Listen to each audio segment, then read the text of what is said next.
دكتور حسام موافي ترند والسبب في اللقطة دي. فيا ترى ايه الحكاية وايه يا ترى سبب تقبيله لإيد رجل الأعمال المصري محمد أبو العينين؟ أثارت صورة للدكتور حسام موافي أحد كبار الأطباء في مصر في مجال الأمراض الباطنية وطب الحالات الحرجة في القصر العيني، وهو بيقبل إيد رجل الأعمال المصري محمد أبو العينين صاحب مجموعة شركات كليوباترا ومالك قنوات صدى البلد. جدل كبير على السوشيال ميديا بعد انتشار الصورة بشكل كبير لدرجة إن عدد كبير من الناس شكك إن ممكن تكون الصورة دي أصلا مش حقيقية أو فوتوشوب.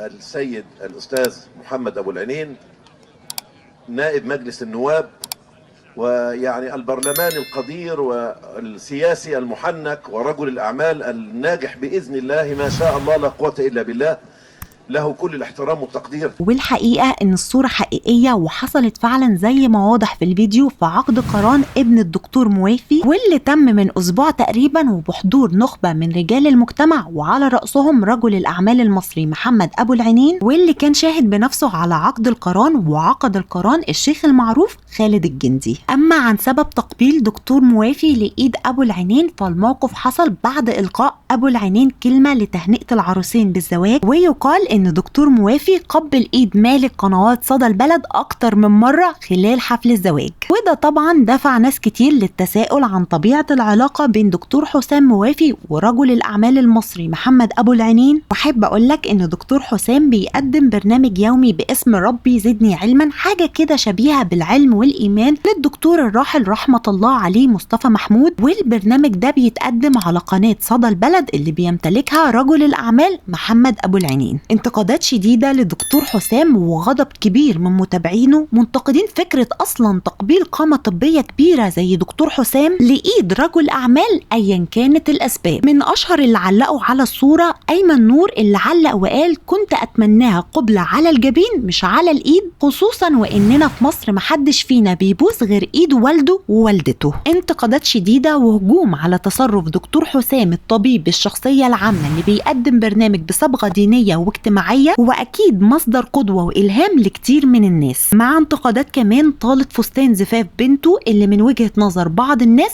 كان غير مناسب. زي ما كان في انتقادات لدكتور حسام كان في كمان مدافعين عنه وعن الموقف وشايفين ان الموقف كان تلقائي جدا وان محدش عارف مدى قرب العلاقة بين دكتور حسام ومحمد ابو العينين. ده غير اللي شايف ان دكتور حسام كأب اكيد كان في حالة نفسية مختلفة بحكم زفاف بنته وتوديعه ليها لأول مرة في حياته. وبس كده، دي كل الحكاية. ما تنساش تشاركني رأيك وتقولي شايف الموقف عادي والناس كبرت الموضوع ولا كان فعلا مفروض دكتور حسام يتصرف بطريقة تانية؟ شاركني رأيك في التعليقات، وما تنساش لو عجبك الفيديو تعمل لايك وتشترك علشان ما تفوتش اي جديد.